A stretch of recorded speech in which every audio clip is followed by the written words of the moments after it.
football lovers, selamat datang di channel Bolamu. Kami akan selalu menyajikan berita menarik spesial untukmu. Jangan lupa di-subscribe ya dan simak sampai akhir biar tidak ada informasi menarik yang terlewat. 5 fakta menarik Kevin Dix, calon benteng kokoh baru Timnas Indonesia. Pemain berdarah Indonesia Belanda Kevin Dix sedang ramai jadi pembicaraan media dan netizen di tanah air, menyesal kesediaannya untuk berganti kewarganegaraan menjadi Indonesia. Tujuan Kevin Dix berganti paspor supaya bisa memperkuat Timnas Indonesia. Namanya direkomendasikan oleh pelatih Sintayong untuk dinaturalisasi bersama Miss Hilgers, Jody Amat, dan Sandy Walsh. Pelatih asal Korea Selatan itu menimbang kehadiran Kevin Dix bakal bisa menambah kuat lini belakang Timnas Indonesia, terutama di sektor bek kanan, meski di sana sudah ada Asnawi Mangkualam. Banyak hal yang bisa digali dari bek berusia 25 tahun ini. Berikut di antaranya 5 fakta menarik Kevin Dix berdasarkan penulisan dari berbagai sumber. Yang pertama, jalur darah Indonesia. Darah Indonesia dalam diri Kevin Dix berasal dari sang ibu yang bernama Natasha Dix Bakarbesi. Ibunya merupakan warga negara Indonesia keturunan desa W, Kecamatan Salahulu, Pulau Ambon, Maluku Tengah. Dengan memiliki jalur keturunan yang jelas di asosiasi yang baru, maka Kevin Dix bisa langsung disahkan FIFA. Ia tidak perlu menunggu waktu lebih lama untuk memperkuat skuad Garuda, asal sudah memegang paspor Indonesia.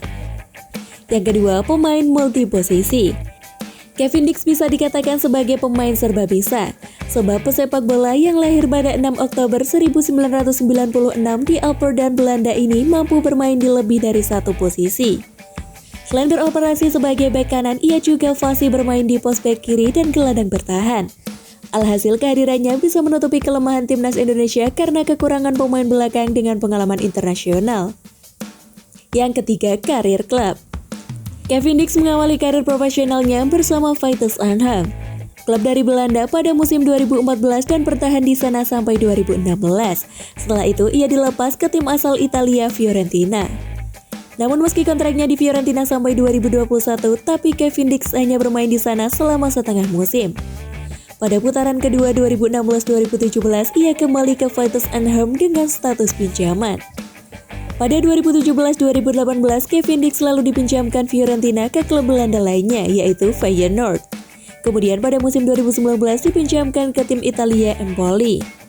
Setelah dari Empoli, Kevin Dix dipinjamkan ke klub asal Denmark, Aarhus Gymnastic Forening atau IGF pada 2019-2021. Nah, sejak musim panas 2021, ia dibeli Copenhagen dan sampai sekarang masih bertahan di sana. Yang keempat, Timnas Belanda kelompok umur. Bek yang memiliki tinggi 182 cm ini sudah pernah memperkuat Timnas Belanda kelompok umur. Tepatnya Belanda U19 2014, 2015, U20 2015, dan U21 2016. Namun ia belum pernah menginjakkan kaki di lapangan laga internasional bersama Timnas Belanda senior. Oleh karena itu, namanya masih tersedia untuk bisa dinaturalisasi dan diperbolehkan membela Timnas Indonesia. Jika cepat dapat status warga negara Indonesia, Kevin Dix bisa memperkuat Timnas Indonesia di ajang resmi terdekat, yaitu putaran ketiga kualifikasi Piala Asia 2023. Turnamen itu bakal digelar pada 8 sampai dengan 14 Juni 2022. Yang kelima, harga di pasar transfer. Saat ini harga Kevin Dix di pasar transfer mencapai 60,84 miliar. Harga itu didasarkan dari laman Transfermarkt. Harga tersebut diperbarui pada 28 Desember 2021. Kevin Dix berada di bawah keagenan Kristen. Demi Timnas Indonesia, Menpora tak ingin gegabah soal pemain naturalisasi. Menteri Pemuda dan Olahraga Zainuddin Amali tak mau mengambil keputusan sembarangan soal naturalisasi pemain untuk Timnas Indonesia. Ia memasang standar yang ketat dan hati-hati dalam memberikan persetujuan. PSSI sejauh ini sudah mengajukan 4 pemain untuk dinaturalisasi demi kepentingan Timnas Indonesia. Pemain yang masuk daftar incaran naturalisasi adalah Sandy Walsh, Jody Amat, Miss Hilgers, dan Kevin Dix. Keempat nama tersebut merupakan rekomendasi dari pelatih Timnas Indonesia Sintayong. Namun sejauh ini baru Sandy Walsh dan Jody Amat yang sudah memenuhi syarat secara dokumen. Saya sangat ketat untuk naturalisasi. Jangan seperti sebelum-sebelumnya. Usianya sudah tidak memungkinkan lagi untuk menjadi penggawa Timnas dan bahkan berbagai persyaratan yang tidak bisa dipenuhi. Saya tidak mau itu, kata Zainuddin Amali di sela-sela kunjungan kerja di Kendari, Sulawesi Tenggara. Untuk mematangkan rencana menaturalisasi pemain demi timnas Indonesia, Zainuddin Amali kabarnya akan mengundang PSSI dan pelatih Sintayong. Zainuddin Amali ingin mendengar secara langsung terkait alasan menaturalisasi pemain. Saya akan undang PSSI dan pelatih Sintayong untuk menjelaskan tentang kebutuhan terhadap naturalisasi itu. Kalau ada kebutuhan jangka pendek dan itu punya rasionalitas serta alasan yang kuat, maka tentu kita akan dengarkan langsung, tegas Zainuddin Amali.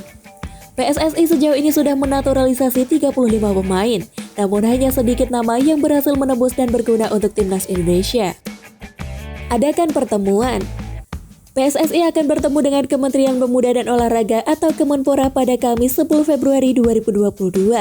Kedua belah pihak bakal membahas proses naturalisasi 4 pemain keturunan untuk timnas Indonesia. Kami berterima kasih kepada Pak Menpora Zainuddin Amali atas perhatiannya.